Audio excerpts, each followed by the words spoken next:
Hey everyone, welcome back to another edition of Smart Money Minutes. My name is Devin Peterson with ProAlpha Capital, and today we're going to talk about a really interesting topic called house hacking. So by definition, what really is house hacking? It's essentially buying a property, living in it or living in part of it, and then renting out the other units so your tenants can cover most of, or hopefully all of, your mortgage payment. You can do this with a 1 to 4 unit property, where you live in one unit and rent out the others. You can rent spare bedrooms, you can rent out a single family home as an Airbnb, but the idea is that you're building rent, gross revenue, also equity at the same time. Another added benefit of house hacking is that you can actually build or rent out ADUs to add to your revenue income stream.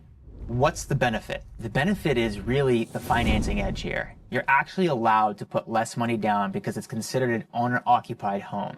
So you get low down payment options, low rate financing, about 3.5% for FHA or as low as 5% for conventional financing, where it's effectively treated as an owner-occupied property, unlike a pure investor who would put anywhere between 20 and 25% down and at a higher rate. The result here is simple. Your overall housing costs drop while you learn to be a landlord and spend less money on your mortgage payment and have the training wheels on and learn to become a true passive investor.